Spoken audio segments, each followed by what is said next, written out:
Hi folks, welcome back to Stacey Can. I'm dehydrating pineapple today. We actually went to Costco the other day and they had gorgeous pineapple on sale. I think these were like $3.49 or $3.69 a piece or something. It was a really good deal.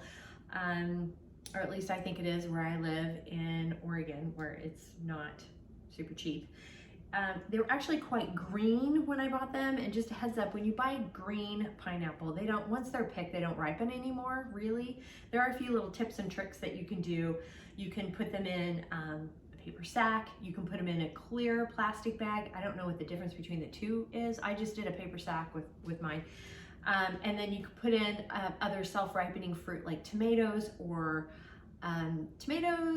I gotta close my eyes so I can think. Tomatoes, bananas, or apples. That's what it is. Those three fruits are good ones because they self-ripen and they put off the gas in them that can help ripen the fruit around it, which is what I did. Another thing you can do, which is why this is kind of like a smushy top, is if you store them upside down while you're doing this, some of the sugar, any of the sugar that's left in the bottom of the pineapple can filter down into the rest of the fruit to make it a little bit sweeter. So I did store them like this, upside down, propped up against a wall in a bookshelf.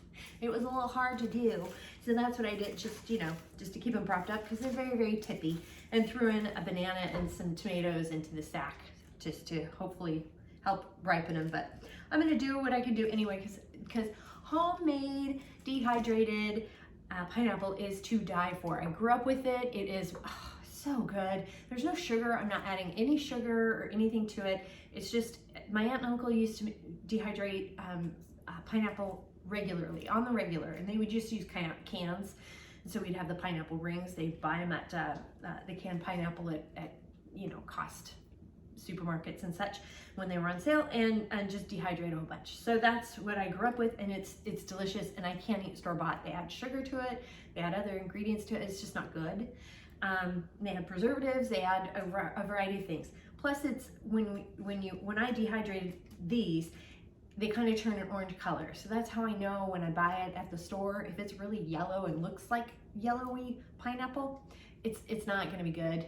It's not, and it never has been. So it's really great and tasty to do. So the ingredients you need obviously are some pineapple, and you do need a really good knife and a clean storage container, and also a dehydrator. And I'm using a regular dehydrator. You can dehydrate the fruit between 130 and 135 degrees. So that's what I am doing today. So with all of this, let's go ahead and get started. So you notice this pineapple is a little bit different color. This one is very green, and it's, we're gonna hope for the best on how sweet it is. But you really do want a pineapple that is a little more golden yellow color. This is getting a little bit better. This one here, it's starting to lighten up. It was actually quite green as well. But so being in the sack did help, and it's starting to turn colors here, which is fantastic. So that's kind of how you pick a good pineapple.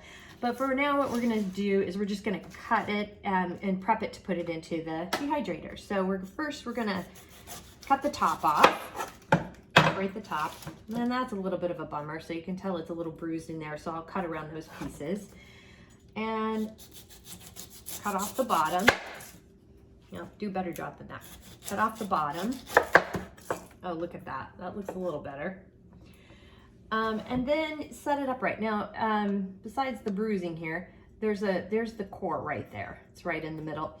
So before we get to that, though, we're gonna, it's a good idea at this point to cut around the outside edge. And you wanna try to get out as much of those pieces as possible. Now that I have it good and peeled, I'm gonna go ahead and cut it right down the middle.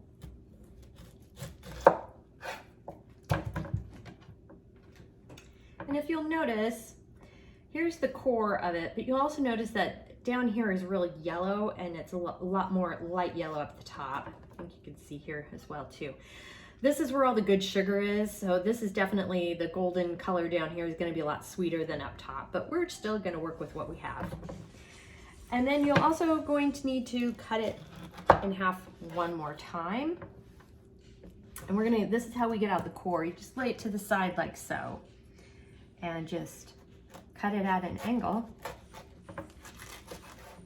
to remove it. And voila. And once you have the core sliced out, then just cut it in some thin slices. Try to go between 1/4 of an inch to 1/2 inch.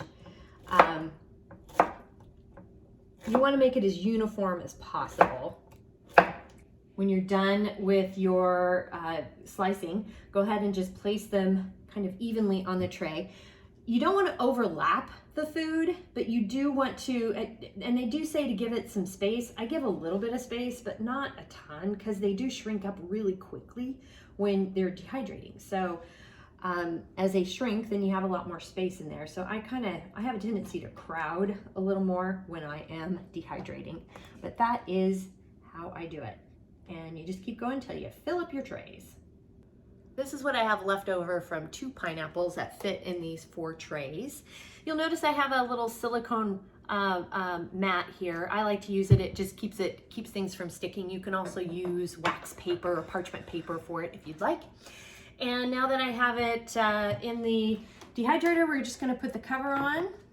Mine's only a 1 setting dehydrator, but it does dehydrate at 130 to 135 degrees, which is what we're going to do.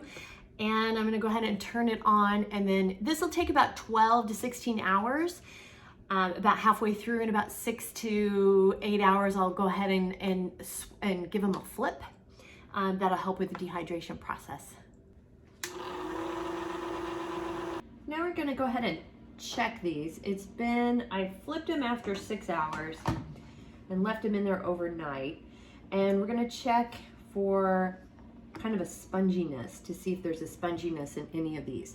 Like this piece here feels a little bit spongy.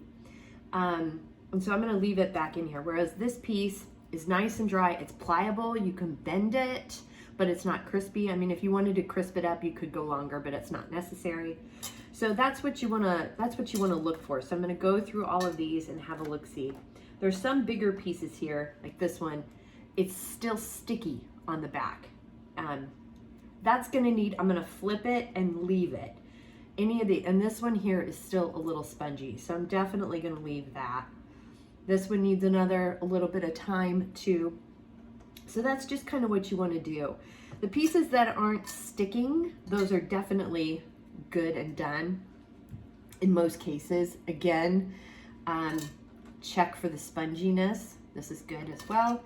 And so that's all you're going to do, is just kind of keep checking. And then I'm going to let it go for like another hour and see how it does at that point. Like this one's very sticky. So I'm going to actually flip it and kind of move it a little more towards the center of the heat. And this is how we dehydrate pineapple. Very simple and easy to do.